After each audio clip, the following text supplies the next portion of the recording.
നമ്മളുടെ സാൻവിക്കുട്ടീൻ്റെ ബർത്ത്ഡേ ആണ് കേട്ടോ. അപ്പോൾ ഞങ്ങൾ രാവിലെ അമ്പലത്തിൽ പോകാൻ നോക്കുകയാണ്. ഞാനും സാൻവിയും ലാലോടിനും മാത്രമേ ഉള്ളൂ. ബസ് എണീറ്റിട്ടുണ്ടായിരുന്നില്ല കേട്ടോ. അപ്പോൾ സാൻവിൻ്റെ താടിക്ക് ചെറിയൊരു അപകടം പറ്റിയിട്ടുണ്ട്. ചെറിയൊരു മുറിവുണ്ട്, 2 സ്റ്റിച്ചും ഉണ്ട് കേട്ടോ. അപ്പോൾ ഞങ്ങൾ പോയത് നമ്മളുടെ വിഷ്ണു ക്ഷേത്രത്തിലാണ്. അപ്പോൾ പ്രസാദമൊക്കെ വാങ്ങിച്ച് അപ്പോൾ അവിടെ മഞ്ചാടി വെച്ച് കണ്ടപ്പോൾ ഞാൻ സാൻവിനോട് പറയായിരുന്നു, മഞ്ചാടി വാരിയാൽ കുരുത്തക്കേട് കുറയുമെന്ന് പറയുന്നത് കേട്ടിട്ടുണ്ട്. ശരിയാണോ എന്ന് എനിക്ക് അറിഞ്ഞൂടാ കേട്ടോ. അപ്പോൾ സാൻവിയൊക്കെ അവിടെ ഇട്ട് കേട്ടോ. അങ്ങനെ എൻ്റെ കുരുത്തക്കേടൊന്നും കുറയണ്ടെന്നും പറഞ്ഞിട്ട് അപ്പോൾ പിന്നെ നമ്മൾ നേരെ GVPയിൽ പോയി. അപ്പോൾ നമുക്ക് പായസം വെക്കണം. ഇന്ന് വേറെ പരിപാടികളൊന്നുമില്ല.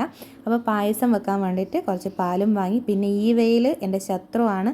നല്ല വെയിലായിരുന്നു കേട്ടോ. കൊള്ളുമ്പോൾ എനിക്ക് പേടിയാവും, ഈശ്വരാ എനിക്ക് തലവേദനയാവുമെന്ന്. പക്ഷേ ഒരു ബുദ്ധിമുട്ടും ഉണ്ടായിരുന്നില്ല കേട്ടോ. അപ്പോൾ വീട്ടിലെത്തിയപ്പോൾ നല്ല അടിപൊളി ബ്രേക്ക്ഫാസ്റ്റ് ആണ് കേട്ടോ ഇന്ന്.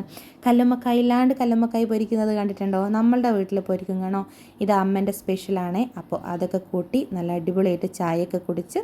അപ്പോൾ ശരി, അടുത്ത വീഡിയോയിൽ കാണാം പുതിയ വിശേഷങ്ങളായിട്ട്. ബൈ.